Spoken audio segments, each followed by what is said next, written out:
Hola Osvaldo, ¿cómo te va? Hola Guille, ¿cómo estamos? Bien, bien, bien. Bien, en la medida de ser parte de esta sociedad que está padeciendo los problemas lógicos de estos tiempos, ¿no? Y prácticamente no sé si pensás lo mismo, ¿no? Pero en los últimos días se ha acuñado un término de centralidad política, ¿no? Todo fundamentalmente lo que tiene que ver con horas y horas y horas de televisión y centimetraje en los diarios de Juncal y Uruguay. Y bueno, me quedo con yo leía una nota de María Herminia Grande en las últimas horas, que la Argentina parece vivir en modo pasional, cuando en realidad la, los problemas cotidianos de la gente siguen pendientes. Exactamente. Sí, yo pondría allí, sí, ¿no? Sí. Un signo de interrogación. ¿Es toda la Argentina? Si vos te vas, por sí, ejemplo, sí, ¿no? pero si yo hablo de centralidad, estoy hablando también de la centralidad de los medios. Sí, sí, sí. ¿Eh? Sí.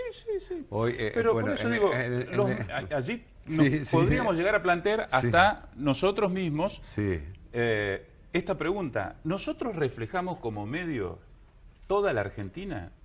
Y te diría que ahí quedamos en falta, ¿no?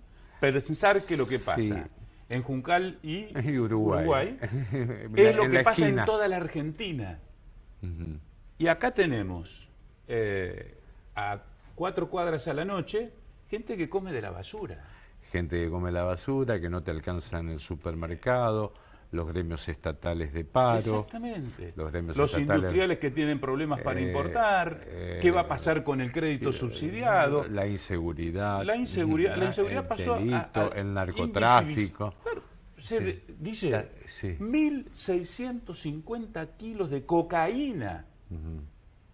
Se secuestraron en un operativo en el puerto de Rosario, en uno de los puertos de Rosario, creo que San Lorenzo, ¿no? En el sur de la provincia. Y fue una línea más. 60 millones de dólares. La pregunta es, ¿esto reafirma lo que dicen muchos, que la droga viene por la hidrovía y sale de los puertos a Europa? Este iba a Dubái. Sí. Pero no lo hablamos. Lo hablamos. Personalmente pienso que gran parte de la dirigencia política está en otro modo, también en el modo 2023, ¿no? Tanto con temas que le interesan del partido gobernante, 10.000, como de la oposición. Exactamente. Exactamente. Como de la oposición. Con una ventaja, ¿no? Que muestra esta que vos hablas de la centralidad política, es que apenas mueve Cristina, mueve todo el tablero. De lo propio y lo ajeno. Y de los medios propios y de los ajenos. Entonces, ahí estamos, ¿no? En esta disyuntiva que a uno, en lo personal, cansa. Sí, yo tengo la misma sensación, hartazgo, ¿no? Bueno, hoy estamos en el Día de los Ferrocarriles, ¿no? El Día del Ferrocarril, cuando, bueno, el primer diseño de los ferrocarriles en el país era en forma de abanico con centralidad en la capital federal, y no en el resto del país. Exactamente. Es decir, era para llevar la producción al puerto de Buenos Aires. Exactamente, ¿no? Fíjate qué ironía de nuestra ¿Cuánto historia. hace? Fines del siglo XIX. Estamos hablando de 2 siglos y no se ha modificado nada. Bueno, todas estas cuestiones que son los interrogantes que nos hacemos en una semana en donde, además de esta centralidad política, en lo doméstico, en lo local, se llevan adelante medidas de fuerza días y horas previas a la convocatoria paritarias. Los gremios docentes, los gremios de la salud, ASPI, la Administración Central, estatales, públicos. Por eso, Administración Central de Arte y UPCN, estamos aquí con presencia de sindicalistas. ¿Se enervó el conflicto? ¿Se elevó en intensidad el conflicto a partir de la decisión o las declaraciones de descontar los días de paro? Yo creo que sí, fue una vuelta de tuerca por parte del gobierno de la provincia de Santa Fe. Veníamos planteando un conflicto y el gobierno reafirma su posición postergando la discusión hacia el mes de septiembre y dejando a los trabajadores sin ningún tipo de medio para ponerse a discutir. Por eso el ASPI, cuando el ministro de Trabajo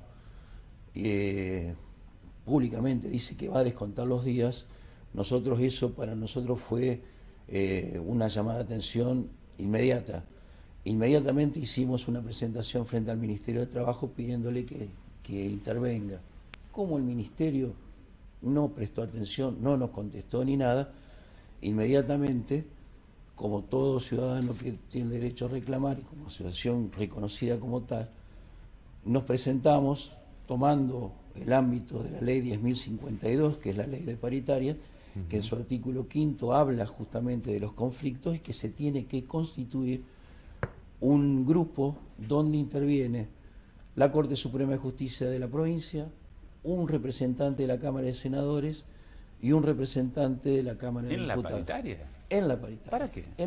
Así está establecido en el 10.052, en la ley de paritarias. ¿Ustedes qué piensan si yo digo que las dos partes tienen razón? El gobierno dice que cumplieron con el acuerdo paritario, porque cumplieron con el acuerdo paritario, es volver a discutir, y admiten un relanzamiento de la escala salarial.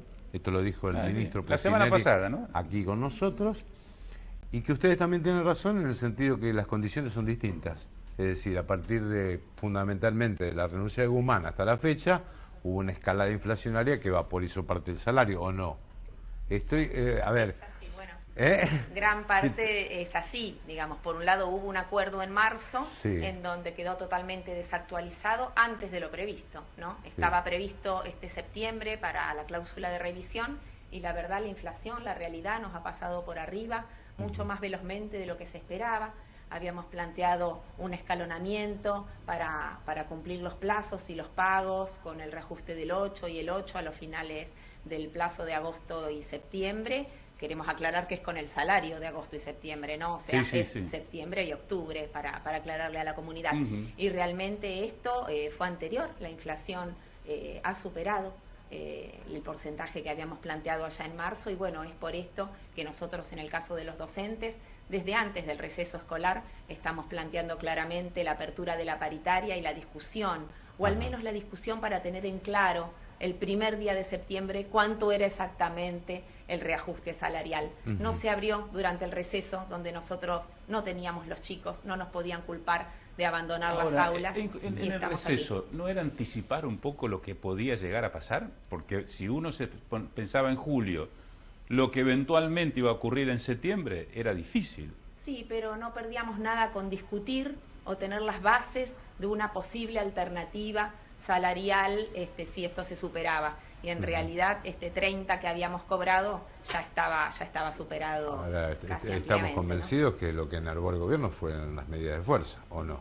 ¿Cómo, perdón? ¿No había otro camino que no sean los paros? Pregunto, ¿no? Siempre hay otro camino que no sean los paros y es la paritaria, es el diálogo. Cuando nosotros no teníamos paritaria, ¿se acuerdan? Antes del 2009 íbamos directamente al paro, porque no había otra forma de dialogar más que en la calle y luego con la presión de la calle plantear que el gobierno nos escuche. La ley paritaria establece que cuando alguna de las dos partes solicita la apertura, la otra parte en 15 días debe dar una respuesta. Y esto es lo que no hubo, una respuesta, no decíamos inmediata para tener ahí en julio ya el aumento otorgado, pero sí para prever lo que iba a pasar a lo largo de todo julio, todo agosto y seguramente los días de septiembre, porque no creo que el 2 ya esté resuelto el conflicto. El gobierno dice, Emiliano, que no se supo leer políticamente esta convocatoria, no se supo o no se quiso leer políticamente esta convocatoria del 1 de septiembre, no el 15 o el 20, porque aún así citado en esa fecha estarían cumpliendo con lo que habían dicho, ¿no?, de citar a la paritaria en septiembre. No, bueno, yo primero quiero agregar que se plantea un escenario de cumplimiento y la verdad es que hay incumplimientos también por parte del gobierno. En nuestro caso, pases a planta. En septiembre de 2020 firmamos pases a planta de personal contratado monotributista que los pasó por encima una pandemia, al igual que el resto de trabajadores. teníamos una ley que dificultaba y trababa, que se resolvió en diciembre, se promulgó en enero, y a la fecha, 9 meses pasaron, no tenemos novedades al respecto. Por otra parte, le pedimos coherencia también al gobierno. El año pasado, cuando se aproximó la inflación al salario, o en algún caso la empató, ellos mismos por motus propio hicieron un adelantamiento del tramo. Esperábamos una lealtad en las negociaciones y en este año hicieron lo mismo. Bueno, eso no sucedió. Ante los pedidos de apertura paritaria no había respuestas. Respecto de los pases a planta tampoco. Entonces esto consecuentemente termina en donde no queremos ninguno de nosotros, en las medidas de fuerza. Siempre decimos que el fin no es la medida, el fin es conseguir la paritaria, el adelantamiento, que era algo fundamental. Y que la paritaria, la apertura, era en septiembre, ya lo sabíamos, por eso este conflicto no se ha destrabado. ¿Qué pasa si, por ejemplo, en las primeras reuniones paritarias el gobierno ofrece adelantar ese 8% y liquidarlo ahora a mediados de septiembre como parte de la política salarial y no esperar hasta fines de septiembre, primeros de octubre, y eventualmente plantear otra escala salarial a partir de fines de septiembre en los primeros días de octubre? Eso lo discutirán los gremios paritarios, pero la verdad es que el problema es que si a mí me adelantan hoy el 8% o el 16% que ustedes sumamos 8 y 8, en verdad estamos perdiendo ya un 15% en contra de la inflación.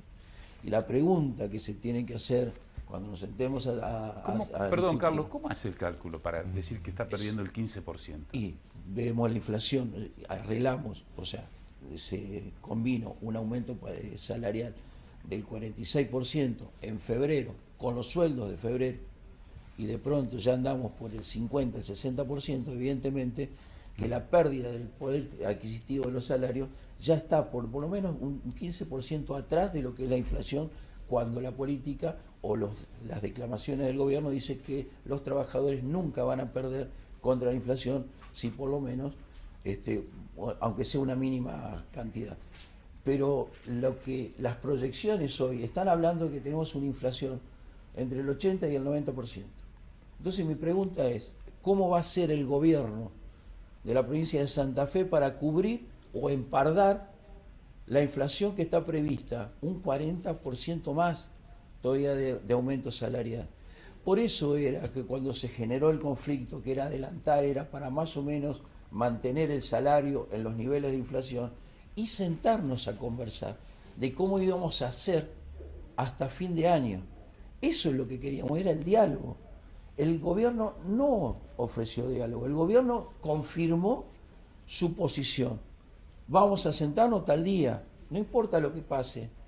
Yo lo que pregunto, ¿cómo es posible que tuvimos 11 días de paro y el gobierno de pronto, cuando prácticamente ya estaba el plazo de septiembre, retruca o aumenta la apuesta diciendo le vamos a descontar? Esto es generar malestar en todos los trabajadores. ¿Qué respuesta esperan de los trabajadores si como mínimo en la administración pública le van a descontar 30.000 pesos de su sueldo? Explíquenmelo. ¿Cómo volvemos a eso? Con el diálogo. Pero para el diálogo, como él dice, un diálogo abierto, un diálogo a cara descubierta. Donde el único sector de la provincia de Santa Fe, de los trabajadores en general, es la administración pública la que no tiene un ámbito de conciliación obligatoria. Hay una ley, la ley de 1052, que dice que tiene que estar el presidente de la Corte Suprema, como ya lo expliqué. No se llama. Eso hubiera permitido al segundo día del paro, como estábamos obligados los trabajadores, como están obligadas las partes, a llamar a una conciliación obligatoria, retrotraemos el conflicto al primer día y nos sentamos a conversar. Creo que el problema que tiene el gobierno es hablar, no tiene argumentos para rebatir lo que están diciendo los trabajadores. ¿Y por qué no se convocó a conciliación obligatoria, crees? Es lo que estamos pidiendo, por eso apenas el ministro hace la amenaza, nosotros hacemos la presentación y como la ley de 1052 dice que fuimos y nos presentamos en la Corte Suprema de Justicia de la provincia pidiéndole que se conforme esa comisión, que se haga esa para por lo menos no seguir en increciendo el conflicto, porque nos queda a los trabajadores a partir de que no podemos conversar e incrementando las medidas de fuerza. No se excedieron voy a hacer una pregunta incómoda, ¿no? En la cantidad de paros, 11 días de paro. Bueno, las mociones se votan en asamblea. Nosotros, para quien le guste más o menos, tenemos el método más democrático que existe, que es el voto directo en las escuelas. Cada docente decide en base a propuestas que se dan en la asamblea. Mi comisión directiva mocionó... Sí, en los últimos tiempos prácticamente había casi nulas mociones de no parar. De no parar, ¿no? No hubo, por ejemplo, en el departamento de la capital, una moción por no parar, pero mi comisión había planteado 48 y 48, luego 48 y 72, sumada a la problemática del ANSAFE, la de los otros sindicatos que también llevan a las escuelas a tener desempeños totalmente irregulares. Una escuela que no se puede limpiar un viernes, generalmente ayudó a este paro del viernes que fue como inmediato votado, ¿no? Cuando se plantea el paro del viernes. El malestar que vos planteabas en la primera pregunta, los anuncios que no se consultan, las sorpresas en las escuelas, llevan también muchas veces a estas determinaciones, el enojo a votar la medida de más días de paro, que en realidad no es la más combativa ni la más la que nos va a llevar a una solución innegable, pero muchas veces pasa esto, es propio de la dinámica democrática. También hay que pensar cómo se sale de un conflicto, porque esa es la responsabilidad. Siguiendo con las preguntas incómodas, como dice Osvaldo, ¿y no te llama la atención el silencio de la dirigencia nacional frente a lo que está pasando? Porque acá, claro, es lógico que reclamen por la inflación, la devaluación, la gestión de Batakis, la renuncia de Guzmán. ¿No te llama la atención el silencio de los dirigentes nacionales de tu gremio? Vos decís de la CETERA Nacional. De la CETERA Nacional, de Baradel, de quien sea. ¿No te llama la atención? Nosotros nos encontramos nucleados en la CETERA y la CETERA tuvo paritaria que rondó un 70%. Cuando allá por julio decíamos nosotros, le planteábamos esto al gobierno provincial, decía esperemos que haya paritaria nacional. Y la hubo. Y hubo un incremento también de poquísimo dinero, ¿no? Tenemos que decirlo, porque en el bolsillo también llega eso, con atraso. ¿Para qué escuelas, disculpame María José, para qué escuelas? Para todas las escuelas nucleadas en la CETERA y en la ANSAFE, que son de gestión oficial, públicas. Nosotros vimos incrementado el incentivo docente, que es la forma en que nosotros vemos en el salario la implicancia nacional. Y luego lo que pasa es que hay pisos nacionales que nosotros los superamos cuando el gobernador dice tenemos mejores salarios que otra provincia. Es verdad, tenemos mejores salarios que otra provincia, entonces muchas veces el salario planteado para Chaco o para Formosa no colabora en subir el piso de nuestro salario. Pero eso tampoco es argumento para que en ANSAFE y la provincia de Santa Fe no plantee sus mejoras y no plantee tampoco quedar detrás de la inflación. Pero hubo una paritaria nacional, hubo un aumento del incentivo docente. Una nación que no tiene escuelas, Claro, en la provincia de Santa Fe está provincializado el sistema de educación y hay escuelas una nación transferidas. que no tiene escuelas. Acá en la provincia de Santa Fe son escuelas de la provincia. Exactamente. El área de salud es una de las áreas más sensibles, ¿no? IAPOS, con los afiliados a la obra social, que se encuentran con las puertas cerradas, y los médicos de los efectores públicos, cuando la gente consigue un turno, porque es la otra realidad, ¿no? Conseguir un turno para una atención programada, no una urgencia, sino una atención programada, cuando se consigue después aparecen los paros. Bueno, respecto de las medidas decididas por AMRA, nosotros ya la semana pasada habíamos anunciado 72 horas a partir de una asamblea. Ante estos nuevos anuncios cambia el contexto, decidimos, vamos a hacer una nueva asamblea de delegados, vamos a consultar a la gente a través de los delegados para ver si la gente quería reformular la medida de esta presente semana. Bueno, las primeras mociones incluían no medidas de fuerza y esperar la convocatoria del 5 de septiembre. La gran masa de la gente realmente quería medidas y después terminó convalidando la misma medida que había surgido al principio, aún a pesar de los anuncios que hace el gobierno y aún a pesar también de esta realidad que vivimos los profesionales de la salud, que es que cuando cierran los centros de salud se sobrecargan las guardias. Muchos colegas y aún de guardia están dispuestos a esa sobrecarga de atención en función de esto que entendemos nosotros no es leal, y esta reacción refleja que esperábamos distinta por parte del gobierno. Carlos, hablando del IAPOS, ¿qué está pasando en el IAPOS? ¿Ustedes cómo lo están viendo? Porque se quejan clínicas y sanatorios de Santa Fe, hoy el tema de los terapistas con la discapacidad, el retraso del pago de las obras sociales, ¿qué está pasando? Lo que está pasando en el IAPOS es muy simple. Nosotros lo planteamos ya desde el 2004, venimos planteando esto. La obra social del IAPOS es la obra social de los trabajadores de la Administración Central de la provincia de Santa Fe. Y el único que está representado en eso es el gobierno de la provincia. No hay ningún representante de los verdaderos dueños de la obra social para verificar en qué se invierte y cuáles son las políticas que tiene que llevar a cabo una institución. El modelo es Entre Ríos, el IOSPER. Sería algo parecido a eso. Un comité que evalúe hacia dónde vamos. El IAPOS no tiene, por ejemplo, y por ahí me va a acompañar él, no hay una política de prevención. No hay políticas de prevención. Hemos perdido muchas cosas, como el Papa Nicolau, parece ser... Era gratuito y obligatorio. Sí, pero ahora resulta que es hasta los 60 años. Y yo verdaderamente creo que la actividad de las mujeres, la actividad sexual de las mujeres ha cambiado. No hay un plan de detección, vamos a tratar la otra parte, no hay un plan de detección, por ejemplo, de los problemas prostáticos en los hombres. Ahora, Carlos, esto es un problema, o la diabetes. ¿Es un problema de conducción? ¿Es un problema de política de salud de la provincia? ¿Cómo Es un problema de política de la provincia. O sea, es la decisión política de llevar a cabo este método. Pero ¿por qué se lleva a cabo? Porque no hay alguien que verifique en qué se están volcándose los fondos. Esa falta de verificación es lo que no permite ampliar lo que verdaderamente necesita el afiliado. Estamos corriendo detrás de lo que el prestador nos dice.